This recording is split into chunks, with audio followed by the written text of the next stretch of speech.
52वां सर्ग। जब रात बीती और प्रभात हुआ, उस समय विशाल वक्ष वाले महायशस्वी प्रभु श्री राम शुभ लक्षण संपन्न सुमित्रा कुमार लक्ष्मण से इस प्रकार कहा।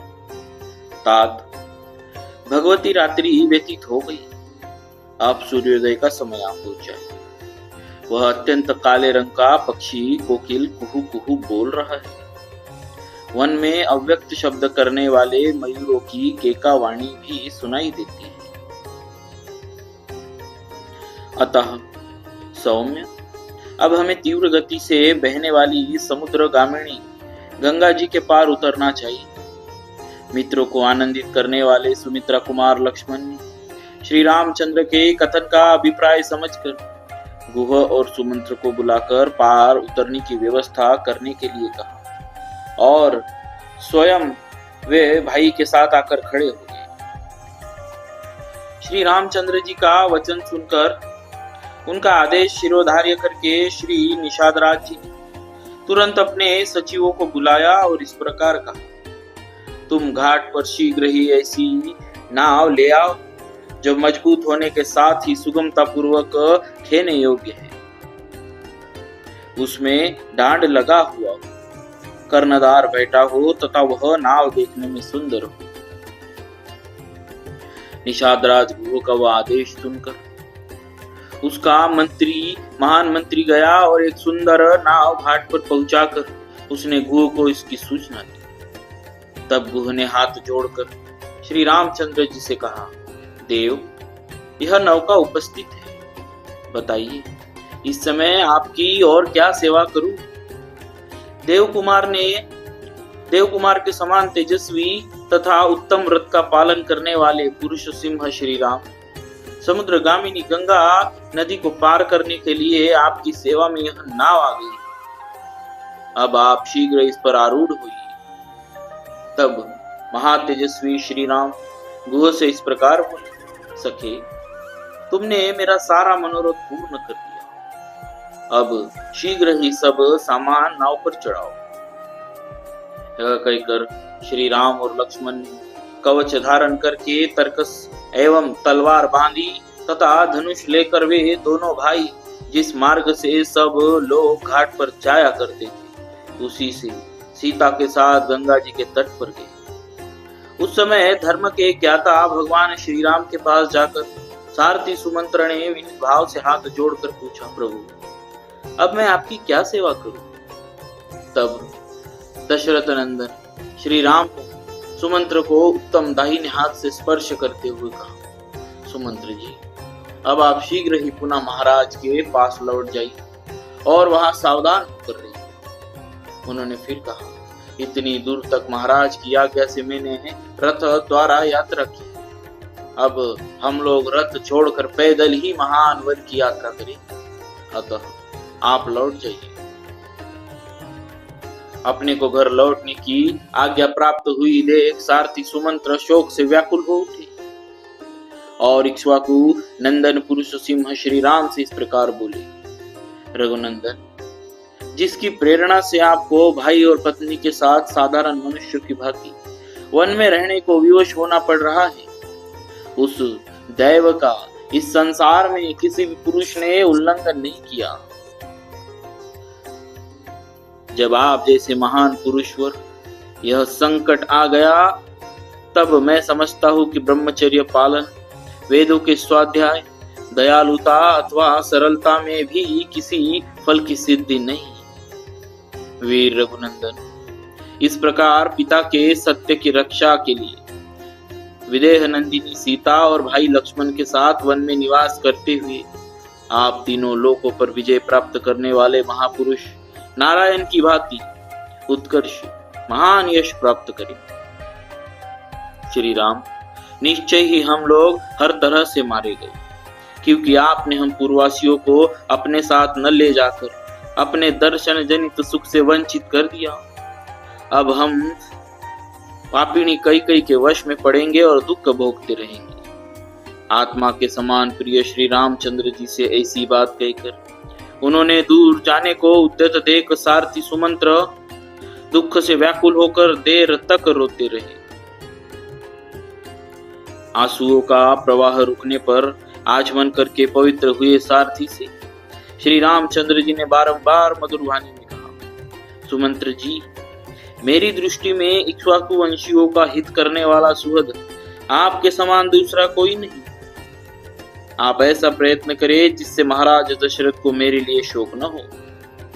पृथ्वीपति महाराज दशरथ एक तो बूढ़े हैं, दूसरे उनका सारा मनोरथ चूर चूर हो गया है, इसीलिए उनका हृदय शोक से पीड़ित है। यही कारण है कि मैंने आपको उनकी संभाल के लिए कहा।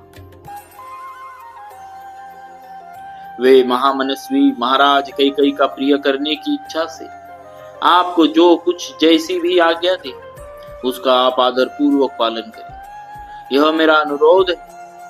राजा लोग इसके लिए राज्य का पालन करते हैं कि किसी भी कार्य में इनके मन की इच्छा पूर्ति में विघ्न न डाला जाए। सुमंत्र जी, जिस किसी भी कार्य में जिस किसी तरह भी महाराज को अप्रिय बात से खिन्न होने का अवसर न आवे तथा वे शोक से दुबले न हो, वह आपको उसी प्रकार करना चाहिए। जिन्होंने कभी दुख नहीं देखा है उन आर्य, जितेंद्रिय और रुद्र महाराज को मेरी ओर से प्रणाम करके यह बात कहिएगा। हम लोग अयोध्या से निकल गए अथवा हमें वन में रहना पड़ेगा, इस बात को लेकर न तो मैं कभी शोक करता हूँ न लक्ष्मण को ही इसका शोक है। 14 वर्ष समाप्त होने पर हम पुनः शीघ्र ही लौट आएंगे और उस समय आप मुझे, लक्ष्मण को और सीता को भी फिर देखेंगे। सुमंत्र जी, महाराज से ऐसा कहकर आप मेरी माता से, उनके साथ बैठी हुई अन्य देवियां माताओं से तथा कैकेयी से भी बारंबार मेरा कुशल समाचार कहिएगा। माता कौशल्या से कहिएगा कि तुम्हारा पुत्र स्वस्थ एवं प्रसन्न है। इसके बाद सीता की ओर से, मुझ ज्येष्ठ पुत्र की ओर से तथा लक्ष्मण की ओर से भी माता की चरण वंदना कह दीजिएगा। तदनंतर मेरी ओर से महाराज से भी यह निवेदन कीजिएगा कि आप भरत को शीघ्र ही बुलवा ले और जब वे आ जाए तब अपने अभीष्ट युवराज पद पर उनका अभिषेक कर दे। भरत को छाती से लगाकर और युवराज के पद पर अभिषिक्त करके हमको आप लोगों के वियोग से होने वाला दुख दबा नहीं सकेगा। भरत से भी हमारा यह संदेश कह दीजिएगा कि महाराज के प्रति जैसा तुम्हारा बर्ताव है वैसे ही समान रूप से सभी माताओं के प्रति होना चाहिए।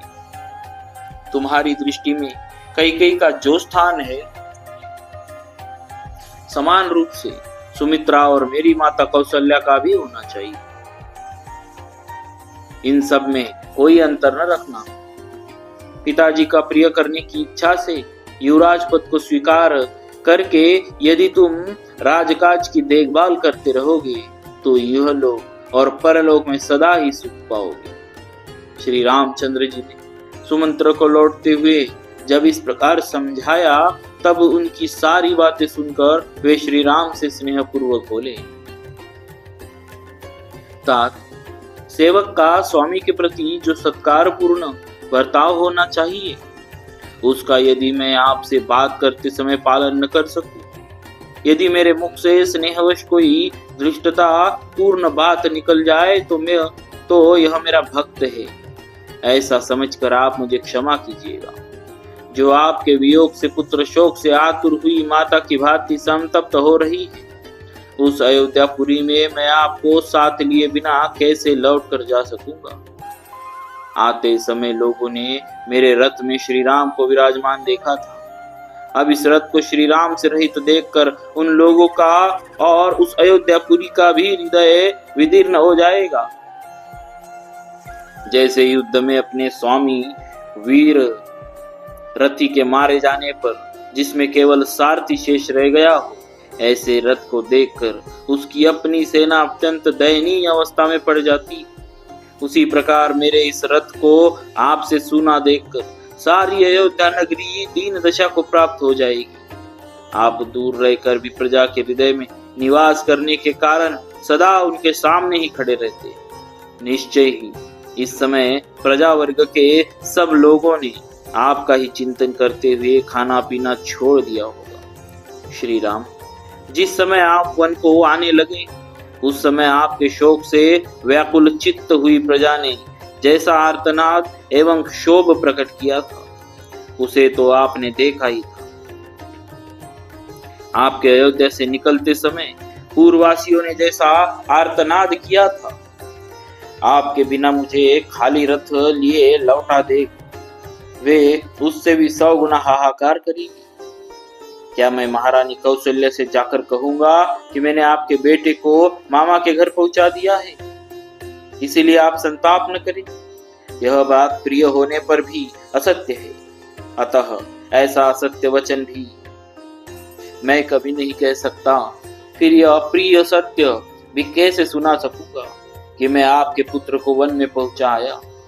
ये उत्तम घोड़े मेरी आज्ञा के अधीन रहकर आपके बंधुजनों का भार वहन करते हैं। आपके बंधुजनों से हीन रथ का ये वहन नहीं कर सकते।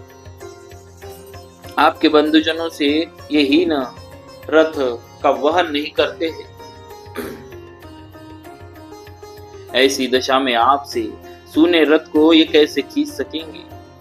अतः निष्पाप रघुनंदन, अब मैं आपके बिना अयोध्या लौट कर नहीं जा सकूंगा। मुझे भी वन में चलने की ही आज्ञा दीजिए। यदि इस समय याचना करने पर भी आप मुझे त्याग ही देंगे तो मैं आपके द्वारा परित्यक्त होकर यहाँ रथ सहित अग्नि में प्रवेश कर जाऊंगा। रघुनंदन, वन में आपकी तपस्या में विघ्न डालने वाले जो जो जंतु उपस्थित होंगे मैं इस रथ के द्वारा उन सब को दूर भगा दूंगा। श्री राम, आपकी कृपा से मुझे आपको रथ पर बिठाकर यहाँ तक लाने का सुख प्राप्त हुआ। अब आपके ही अनुग्रह से मैं आपके साथ वन में रहने का भी सुख पाने की आशा करता हूँ। आप प्रसन्न होकर आज्ञा दीजिए। मैं वन में आपके ही पास रहना चाहता हूँ। मेरी इच्छा है कि आप प्रसन्नता पूर्वक कह दे कि तुम वन में मेरे साथ ही रहो। वीर, ये घोड़े भी यदि वन में रहते समय आपकी सेवा करेंगे तो इन्हें परम गति की प्राप्ति होगी। प्रभु, मैं वन में रहकर अपने सिर से सारे शरीर से आपकी सेवा करूंगा और इस सुख के आगे अयोध्या तथा देवलोक का भी सर्वथा त्याग कर दूंगा। जैसे सदाचारहीन प्राणी इंद्र की राजधानी स्वर्ग में नहीं प्रवेश कर सकता, उसी प्रकार आपके बिना मैं अयोध्यापुरी में नहीं जा सकता। मेरी यह अभिलाषा है कि जब वनवास की अवधि समाप्त हो जाए तब फिर इसी रथ पर बिठाकर आपको अयोध्यापुरी में ले चलूं। वन में आपके साथ रहने से ये 14 वर्ष मेरे लिए 14 क्षणों के समान बीत जाएंगे, अन्यथा 1400 वर्षों के समान भारी जान पड़ेंगे। अतः भक्तवत्सल, आप मेरे स्वामी के पुत्र हैं। आप जिस रथ पर चल रहे हैं उसी पर आपकी सेवा के लिए साथ चलने को भी तैयार खड़ा हूं। मैं आपके प्रति भक्ति रखता हूं, आपका भृत्य हूं और भृत्य जनोचित मर्यादा के भीतर स्थित हूं। अतः आप मेरा परित्याग न करें। इस तरह अनेक प्रकार से दीन वचन कहकर बारंबार याचना करने वाले सुमंत्र से सेवकों पर कृपा करने वाले श्री राम ने इस प्रकार कहा, सुमंत्र जी, आप स्वामी के प्रति स्नेह रखने वाले हैं। मुझे आपकी जो उत्कट भक्ति है उसे मैं जानता हूँ। फिर भी जिस कार्य के लिए मैं आपको यहाँ से अयोध्यापुरी भेज रहा हूँ उसे सुनिए। जब आप नगर को लौट जाएंगे तब आपको देखकर मेरी छोटी माता कैकेयी को यह विश्वास हो जाएगा कि श्री राम वन को चले गए। इसके विपरीत यदि आप नहीं गए तो उसे संतोष नहीं होगा। मेरे वनवासी हो जाने पर भी वह धर्मपरायण महाराज दशरथ के प्रति मिथ्यावादी होने का संदेह न करे, ऐसा मैं नहीं चाहता। मेरे वनवासी हो जाने पर भी वह धर्मपरायण महाराज दशरथ के प्रति मिथ्यावादी होने का संदेह करे, ऐसा मैं नहीं चाहता। आपको भेजने में मेरा मुख्य उद्देश्य यही है कि मेरी छोटी माता कैकेयी भरत द्वारा सुरक्षित समृद्धशाली राज्य को हस्तगत कर लो। सुमंत्र जी, मेरा तथा महाराज का प्रिय करने के लिए आप अयोध्यापुरी को अवश्य प्रधानिए और आपको जिनके लिए जो संदेश दिया गया है वह सब वहां जाकर उन लोगों से कह दीजिए। ऐसा कहकर श्री राम ने सुमंत्र को बारंबार सांत्वना दी। इसके बाद उन्होंने एक भूत से उत्साह पूर्वक यह युक्ति युक्त बात कही। निषाद राजपूत, इस समय मेरे लिए ऐसे वन में रहना उचित नहीं। जहाँ जनपद के लोगों का आना जाना अधिक होता है वह अवश्य मुझे निर्जन वन के आश्रम में ही वास करना होगा। इसके लिए जटा धारण आदि आवश्यक विधि का मुझे पालन करना चाहिए। अतः फल मूल का आहार और पृथ्वी पर शयन आदि नियमों को ग्रहण करके मैं सीता और लक्ष्मण की अनुमति लेकर पिता का हित करने की इच्छा से सिर पर तपस्वी जनों के आभूषण रूप जटा धारण करके यहाँ से वन को जाऊंगा। मेरे केशव को जटा का रूप देने के लिए तुम बड़का दूध ला दो। गुह ने तुरंत ही बड़का दूध लाकर श्री राम को दिया। श्री राम ने उसके द्वारा लक्ष्मण की तथा अपनी जटाएं बनाई। महाबाहु पुरुष सिंह श्री राम तत्काल जटाधारी हो गए। उस समय वे दोनों भाई श्री राम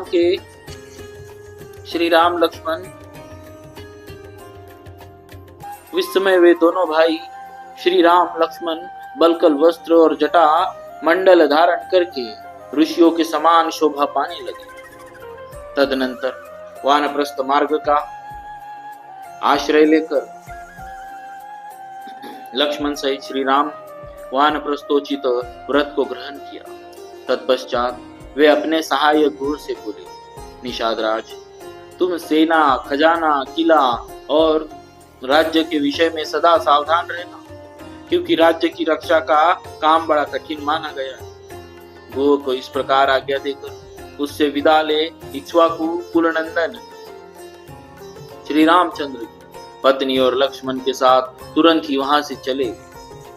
उस समय उनके चित्त में तनिक विव्यग्रता नहीं थी।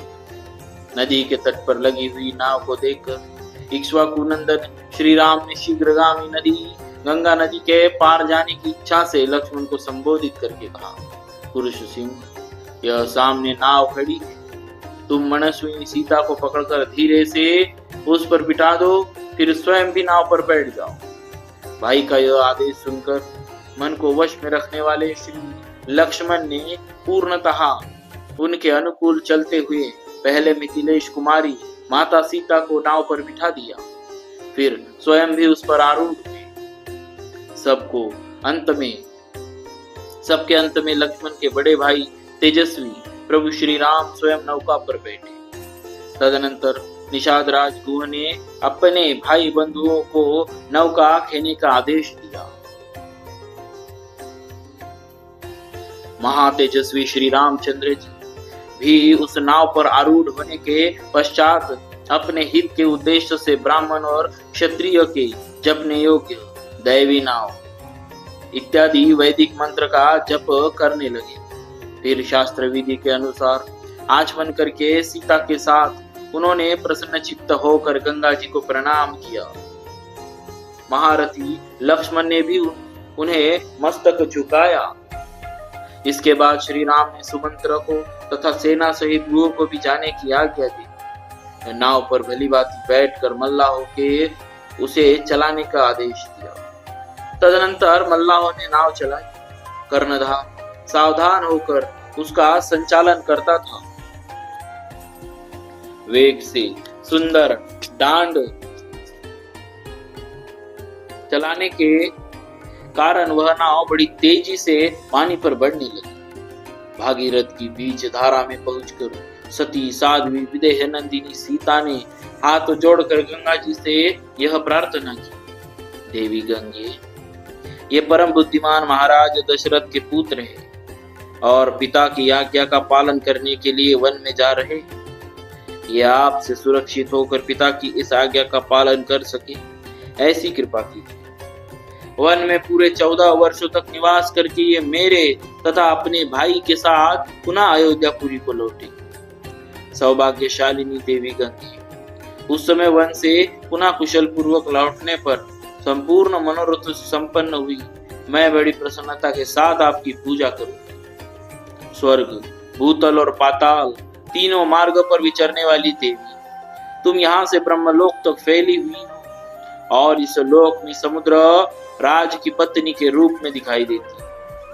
शोभाशालिनी देवी, पुरुष सिंह श्री राम जब पुनः वन से कुशल लौटकर अपना राज्य प्राप्त कर लेंगे, तब मैं सीता पुनः आपको मस्तक झुकाऊंगी और आपकी स्तुति करूंगी। इतना ही नहीं, मैं आपका प्रिय करने की इच्छा से ब्राह्मणों को 1 लाख गौवे, बहुत से वस्त्र और उत्तमोत्तम अन्न प्रदान करूं। देवी, पुनः अयोध्यापुरी में लौटने पर मैं सहस्त्रों देव दुर्लभ पदार्थों से तथा राजकीय भाग से रहित पृथ्वी, वस्त्र और अन्न के द्वारा भी आपकी पूजा करूं। आप मुझ पर प्रसन्न हो।